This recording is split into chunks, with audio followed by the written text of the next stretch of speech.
Haven't we all played Mario? Today we are not going to rescue the princess, but build something that has stood in Mario's way. The pyramids. Not these pyramids. We're gonna build one with hashes and blanks. Let us go into CS50.dev, which is a code space that is provided by CS50, and all you need is a GitHub account. If you don't have one, make one. That's your side quest. Now, let us make a directory called mario-mo. Let's go into the directory and make a file called Mario.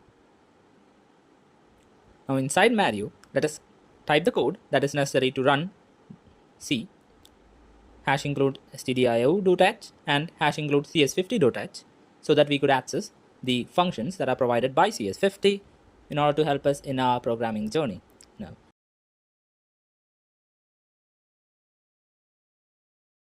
int main void, curly brackets, and now we can write our code. Let's initialize a variable called height, and let's create a function that makes it possible for us to get a positive integer. One of the requirements for this challenge is that the input needs to be a positive integer, and if it is not, we need to prompt the user to give us a positive integer. So let's create a function that does the same. We use a do-while loop. A do-while loop runs the code that is inside the curly brackets at least once. If the condition mentioned in the while loop is true, it runs the code again. So while the number that we get is less than 0, we are going to request the user to give the number only once. But if the number that we get is less than 0, that is a negative number or 0, then we are going to prompt the user to provide us a number again.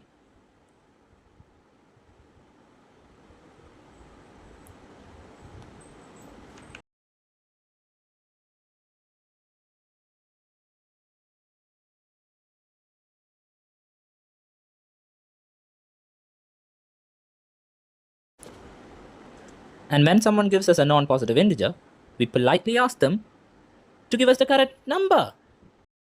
Psych! That's the wrong number!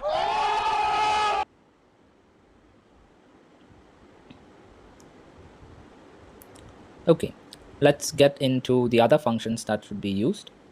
Let's initialize this function. After initializing the function, we can call it and assign the value of the input into the variable height. Now we are going to make different functions to print hashes and blanks. Let's make a function to print hashes.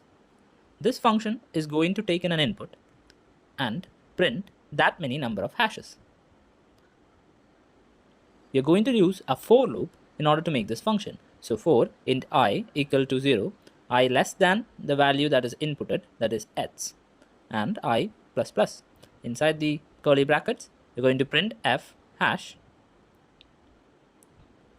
Let's make a similar function in order to print blank spaces as well.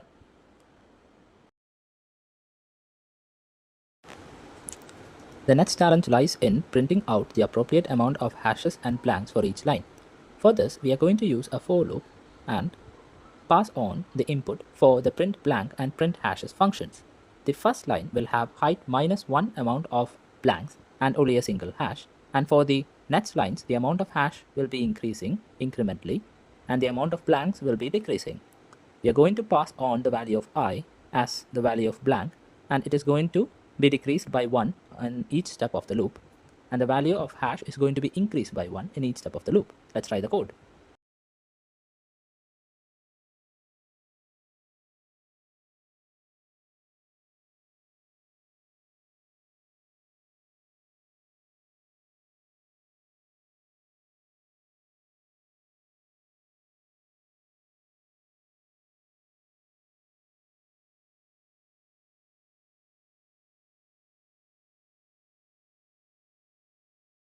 Let's try the code. Oh, we have an error. The error occurs because I didn't write return num for the get positive number function. Let's correct it and let's try our code again. Make Mario. Let's try our code.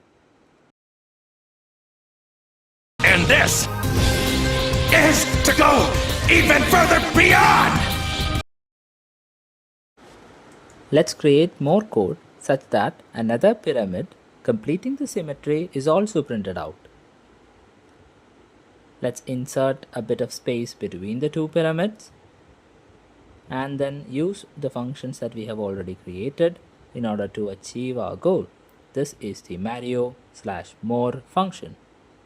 Let's try it. And there you have it. We have achieved our goals for CS50, and now let's check if our code passes the CS50 test. Oh, but there's an error. It's because for an input of 0, our code does not prompt the user to give another input. This can be corrected if we go into our while loop and change the condition and change num is less than or equal to 0. Now, let's try it again. We have tried CS50 again, and that's it. We have won. If you want more CS50 videos, do subscribe.